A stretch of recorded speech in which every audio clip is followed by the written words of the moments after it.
ஸ்ரீ கர்க சம்ஹிதை அஸ்வமேத காண்டத்தின் 7ஆம் அத்தியாயம்.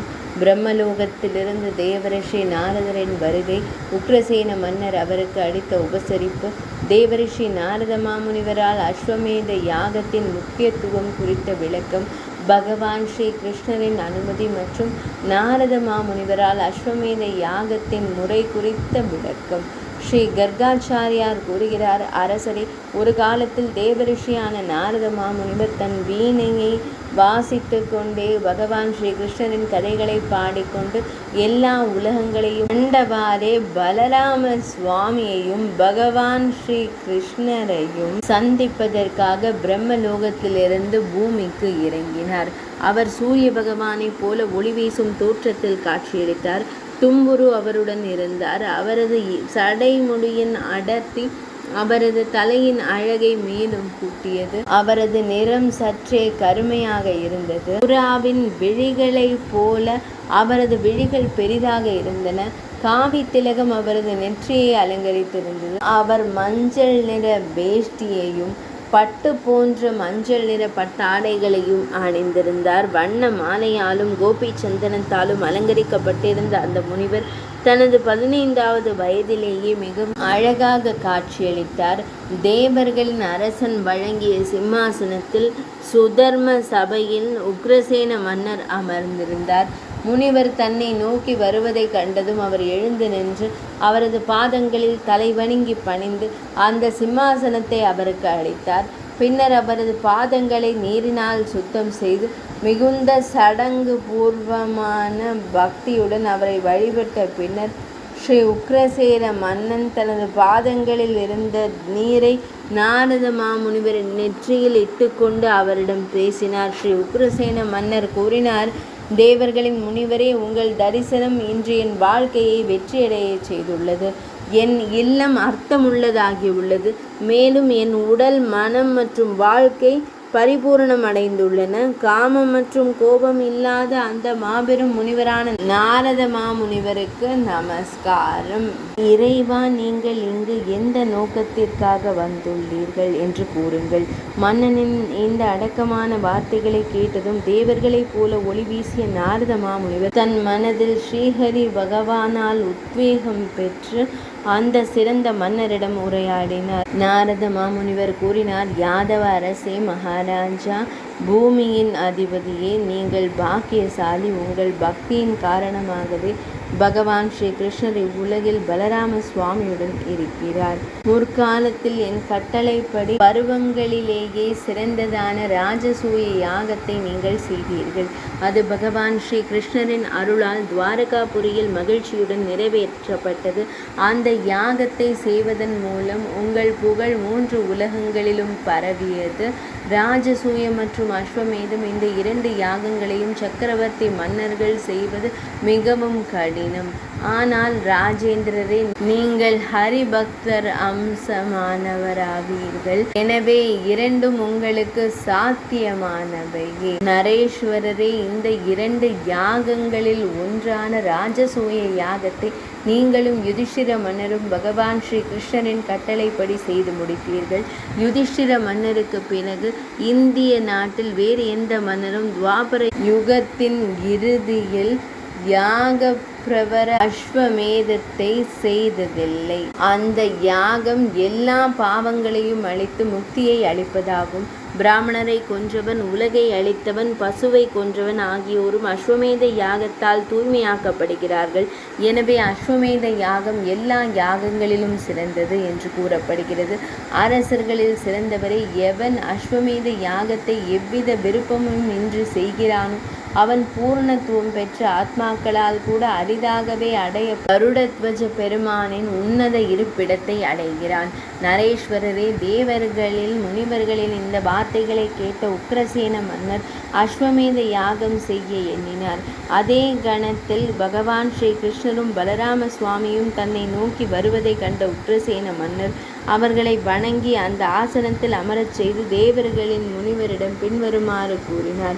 உக்ரசேன மன்னர் கூறினார், தேவர்களின் தலைவரே, ஜெகநாதரே, ஜெகதீஸ்வரரே, ஜெகன்மாயரே, வாசுதேவரே, திரிலோகநாதரே, நான் கூறுவதை கேளுங்கள். பகவான் ஸ்ரீஹரியே, என் மகன் கம்சன் பெரும் அசுரர்களுடன் ஒன்றிணைந்து கூட்டு சேர்ந்து எந்த தவறும் செய்யாமல் ஆயிரக்கணக்கான குழந்தைகளை கொன்றிருக்கிறான். கோவிந்தரே, அந்த பாவி எப்படி முக்தி அடைவான்? குழந்தைகளை கொன்ற கம்சன் எந்த உலகத்திற்கு சென்றான் என்று கூறுங்கள். பிரபஞ்சங்களின் அதிபதியே, நானும் அவனது பாவத்தை கண்டு அஞ்சுகிறேன். ஒரு தந்தை தன் மகனால் நிச்சயமாக நரகத்திற்கு செல்கிறார். அதுபோலவே ஒரு மகனும் தன் பாவத்தால் நரகத்திற்கு செல்ல வேண்டியுள்ளது. எனவே பகவானே, கம்சனின் முக்திக்கு நான் என்ன முறையை கையாள வேண்டும் என்று தயவு செய்து கூறுங்கள். பிரபஞ்சங்களின் அதிபதியே, இன்று நாரத மாமுனிவர் எனக்கு கூறியதை கேளுங்கள். பிரம்மத்தை கொன்றவன், உலகை அழித்தவன், பசுவை கொன்றவன் கூட அஸ்வமேத யாகம் செய்வதால் தூய்மை அடைகிறான். என் மனம் அந்த யாகத்தின் பால் ஈர்க்கப்படுகிறது. நீங்கள் அனுமதித்தால் நான் அதை செய்வேன்.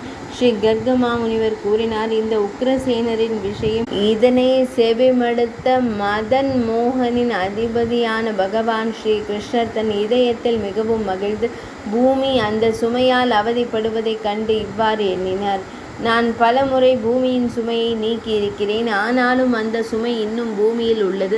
அஸ்வமேத யாகத்தின் மூலமாக மட்டுமே அதை அகற்ற இயலும். விதுரதனை கொன்ற போது போர்க்களத்தில் இனி என் கரங்களால் எதிரிகளை கொல்ல மாட்டேன் என்று நான் சபதம் செய்திருந்தேன். எனவே நான் போருக்கு செல்ல மாட்டேன். ஆனால் நிச்சயம் என் மகன்களையும் மற்ற எது வம்சிகளையும் போருக்கு அனுப்புவேன். அஸ்வமேத யாகம் ஒரு சாக்கு போக்காகவே இருக்கும். அதன் மறைவில் நான் முழு பூமியையும் வெல்ல முயற்சிப்பேன். அரசே, இவ்வாறு மனதில் எண்ணிக்கொண்டு பகவான் ஸ்ரீ கிருஷ்ணர் சுதர்மனின் சபையில் உக்ரசேன மன்னரிடம் புன்னகையுடன் உரையாடினார். பகவான் ஸ்ரீ கிருஷ்ணர் கூறினார், அரசரே, கம்சன் என் கையால் கொல்லப்பட்டான். எனவே அவன் நிச்சயமாக வைகுண்ட தாமம் சென்று அங்கே என்னை போன்ற ஒரு வடிவத்தை எடுத்து அங்கே நிச்சயமாக வசிக்கிறான். ராஜேந்திரனே, என்னை தினமும் காண்பதால் நீங்கள் பாவமற்றவர். ஆயினும் தாங்கள் அஸ்வமேத யாகத்தை செய்ய வேண்டும். அதை பாவங்களை அழிப்பதற்காகவோ அல்லது கம்சனின் முக்திக்காகவோ செய்ய வேண்டாம். மாறாக தமது புகழை பெருக்குவதற்காக செய்யுங்கள். பூபாலரே, இந்த யாகம் தமது பரந்த புகழை பூ உலகில் பரப்பும்.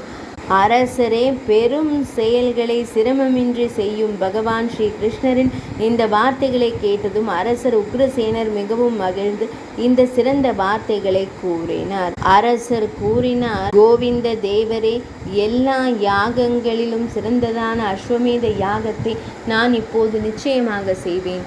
தங்கள் அருளால் அது விரைவில் நிறைவேறும். இப்போது தயை கூர்ந்து அஸ்வமேத யாகத்தின் முழு சடங்கையும் எனக்கு விரிவாக கூறுங்கள். அரசனின் இந்த வார்த்தைகளை கேட்ட பெரும் புகழ் பெற்றிருந்த பகவான் ஸ்ரீ கிருஷ்ணர், எதுகுல மகாராஜரே, அஸ்வமேத யாகத்தின் முறையை தேவரிஷி நாரத மாமுனிவரிடம் நீங்கள் கேட்க வேண்டும். அவர்கள் அனைத்தையும் அறிந்தவர்கள். எனவே அவர்கள் அதை உங்களுக்கு விவரிப்பார்கள் என்றார். அரசரே, பகவான் ஸ்ரீ ஹரிகாவின் இந்த வார்த்தைகளை கேட்ட எதுராஜரான உக்ரசேன மன்னர் பெருமகிழ்ச்சி அடைந்தார். நரேஸ்வரரே, அவர் சபையில் அமர்ந்திருந்த முனிவரிடம் பின்வருமாறு உரையாடினார்.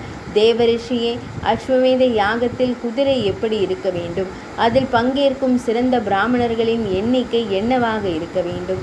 பிராமணரே, அதில் என்ன வகையான தானம் அளிக்கப்பட வேண்டும் என்றும் புரோகிதரான நான் என்ன வகையான விரதத்தை கடைபிடிக்க வேண்டும் என்றும் தயை கூர்ந்து கூறுங்கள். உக்ரசேன மன்னரிடமிருந்து இதனை கேட்டதும் தேவர்களைப் போல பேரழகு கொண்ட நாரத மாமுனிவர் பகவான் ஸ்ரீ கிருஷ்ணரை அன்புடன் கண்டு புன்னகையுடன் உரையாடினார். நாரத மாமுனிவர் கூறினார், மன்னரே, இந்த யாகத்தில் சந்திரனை போல வெண்மையான குதிரையை பயன்படுத்த வேண்டும் என்று ஞானிகள் கூறுகிறார்கள். அதன் முகம் சிவப்பாகவும் வால் மஞ்சளாகவும் இருக்க வேண்டும். அது வசீகரமானதாகவும் அதன் அனைத்து அம்சங்களிலும் அழகாகவும் தெய்வீகமாகவும் இருக்க வேண்டும். அதன் செவிகள் கருமையாகவும் விழிகள் அழகாகவும் இருக்க வேண்டும். மனிதர்களின் தலைவரை சித்திரை மாதத்தின் பௌர்ணமி நாளில் அந்த குதிரையை சுதந்திரமாக திரியவிட வேண்டும். வீரமிக்க போர் வீரர்கள் இந்த சிறந்த குதிரையுடன் 1 வருடம் உடன் சென்று அதனை பாதுகாக்க வேண்டும். அது தனது சொந்த ஊருக்கு திரும்பும் வரை அது விடாமுயற்சியுடன் பாதுகாக்கப்பட வேண்டும். இந்த காலகட்டத்தில் யாகம் செய்பவர் பொறுமையுடன் இருந்து தனது இலக்கை அடைய விடாமுயற்சியுடன் பாடுபட வேண்டும். குதிரை எங்கு சிறுநீர் கழித்து மலம் கழிக்கிறதோ அங்கெல்லாம் பிராமணர்கள் ஹவனம் செய்து 1000 பசுக்களை தானமாக வழங்க வேண்டும். ஒரு தங்க இலையில் உங்கள் பெயரையும் உங்கள் வலிமையையும் வீரத்தையும் விவரிக்கும் ஒரு வாக்கியத்தையும் எழுதி அதை குதிரையின் நெற்றியில் கட்ட வேண்டும். இதை பல்வேறு இடங்களில் எழுத வேண்டும். இவ்வாறு அறிவிக்கப்பட வேண்டும். கேளுங்கள், எல்லா அரசர்களே, இந்த குதிரையை விடுவித்துள்ளேன். ஒரு அரசன் தன்மானத்தால் காதை குதிரையை பலவந்தமாக பிடித்தால் அவன் பலவந்தமாகவே தோற்கடிக்கப்படுவான். நரேஸ்வரரே, இந்த யாகத்தின் தொடக்கத்தில் வேதங்களில் தேர்ச்சி பெற்ற எல்லா சாஸ்திரங்களின் உண்மையும் அறிந்த உன்னத ஞானமுறவும் கொண்ட 20,000 பிராமணர்களை தேர்ந்தெடுக்க வேண்டும் என்று விதிக்கப்பட்டுள்ளது. இப்போது இந்த யாகத்தில் கொடுக்கப்பட வேண்டிய தானங்கள் குறித்து நான் தங்களுக்கு கூறுகிறேன். உங்களால் முடியும், எனவே கேளுங்கள். மகாராஜர் அஸ்வமேத யாகத்தில் பிராமணர்கள் கொடுக்க வேண்டிய நீண்ட தானம் பின்வருமாறு. ஒவ்வொரு பிராமணரும் 1000 குதிரைகள், 100 யானைகள், 200 தேர்கள், தலா 1000 பசுக்கள் மற்றும் 20 வண்டி தங்கம் ஆகியவற்றை தர வேண்டும். இது யாகத்தின் தொடக்கத்தில் கொடுக்கப்படும் தானம். யாகம் நிறைவடைந்த பின்னரும் அதே அளவு தட்சணை கொடுக்கப்பட வேண்டும். அசிபத்ரா விரதத்தை மேற்கொண்டு இரவில் தன் மனைவியுடன் தரையில் படுத்து பிரம்மச்சரியத்தை கடைபிடிக்க வேண்டும். அரசே, 1 வருடத்திற்கு இத்தகைய விரதத்தை கடைபிடிப்பது அவசியம். ஏழைகளுக்கு உணவும் ஏராளமான பணமும் கொடுக்கப்பட வேண்டும். அரசரே, ராஜேந்திரரே, இந்த யாகம் இவ்வாறு நிறைவேறும். அசிபாத்ரா விரதத்துடன் இணைந்து இந்த யாகம் ஏராளமான புத்திரர்கள் பிறக்கும் பலனை அளிக்கும். பீஷ்மரை தவிர வேறு யாரால் காமதேவனை வெல்ல இயலும்? அதனால்தான் கோழை உள்ளம் கொண்டவர்கள் இந்த கடினமான மற்றும் அற்புதமான விரதத்தை கடைபிடிப்பதில்லை. அரசர்களிலேயே சிறந்தவரே, காமதேவனை வெல்லும் சக்தி தமக்கு இருந்தால் கர்காச்சாரியாரை அழைத்து யாகத்தை தொடங்குங்கள். இது ஸ்ரீ கர்க சம்ஹிதையின் அஸ்வமேத காண்டத்தில் உள்ள யாகம் தொடர்பான தொழிலின் விளக்கம் என்ற தலைப்பு கொண்ட 7ஆம் அத்தியாயம் இனிதே நிறைவடைந்தது.